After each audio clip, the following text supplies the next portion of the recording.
এবং তারেক রহমানের এমন একটি বাংলাদেশ যাতে উপহার দিতে পারে যেখানে শ্রমিক বেতনের জন্য কান্নাকাটি করবে না।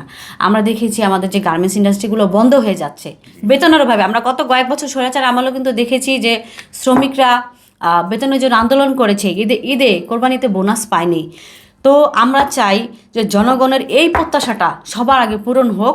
এবং 2 নাম্বার, যেহেতু আমাদের প্রবাসীরা বাংলাদেশে একটা বড় ধরনের রেমিটেন্স দিয়ে বাংলাদেশকে সহযোগিতা করে, তাদের রেমিটেন্সে কিন্তু বাংলাদেশ চলে এবং গার্মেন্টস ইন্ডাস্ট্রি দিয়ে বাংলাদেশ চলে। আমার মনে হয় যে সবার আগে জনগণের প্রত্যাশা এই যে প্রবাসীদের সমস্যাগুলো, লাগেজ চুরি হয়ে যায়, তাদের টাকা পয়সা চুরি হয়ে যায়, প্রবাসীদের সমস্যাগুলোর সমাধান করা হয় না। আমার মনে হয় যে প্রবাসীদের এই 2টা সমস্যা নিয়ে আমাদের প্রথমে কাজ করা উচিত। প্রবাসী এবং গার্মেন্টসের সেক্টরটা নিয়ে আমাদের কাজ করা উচিত। দেখেন, আসলে অগ্রিম কথা বলে লাভ নেই। মানুষ আসলে আমরা করার চেষ্টা করতে পারি, আর সব কিছু করার মালিক বা আল্লাহ তাআলা আমাদের পাশে আছেন। তো জনগণের ভোটের মাধ্যমে আমরা দেখেছি।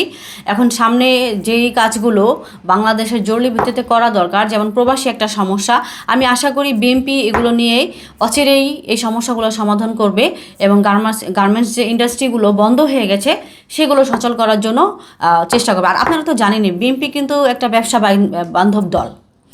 ব্যবসা বান্ধব দল বিএনপি যখন থাকে, ব্যবসায়ীরা কিন্তু ভালো করে, আর ব্যবসায়ীদের মাধ্যমে কিন্তু একটা দেশ সচল থাকে।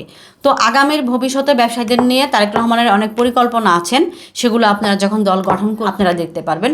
এবং আপনারা সবাই, বাংলাদেশের সব জনগণ সম্মিলিতভাবে আমাদের পাশে থাকবেন, আমাদের জন্য দোয়া করবেন, আমরা যাতে বিপদগামী না হই, আমরা যাতে ভালো পথে কাজ করে এবং সামনের যে একটা নির্বাচন আছে তখনও যত আমরা এই কাজ দিয়ে আমাদের সামনের নির্বাচনটাকেও আপনার জয়ী করতে পারি, জনগণের ম্যান্ডেট নিয়ে এর পরের 5 বছরও যত আমরা আবার আসতে পারি, সে আশায় আমি ব্যক্ত করি। আসলে ওটা আমি আসলে বলতে পারতেছি না, ওটা সম্পর্কে আমি তেমন জানি না।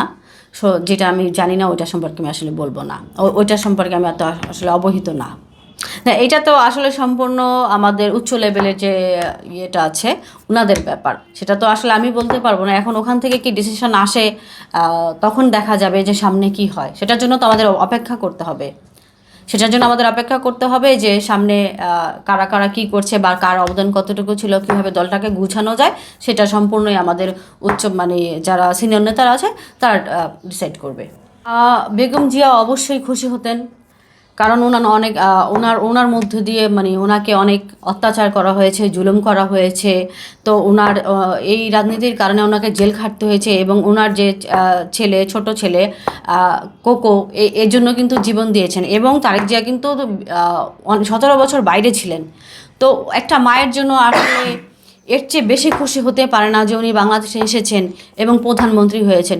এটা আসলে একটা মার মানে আমাদের জন্য খুবই, আজকে যদি উনি বেঁচে থাকতেন অবশ্যই একটা খুশির, একটা অন্যরকম একটা খুশি হতো। যাই হোক, উনি আমাদের মাঝে যে বেগম জিয়া বা আপন নেত্রী নাই, এটা আমরাও ফিল করব।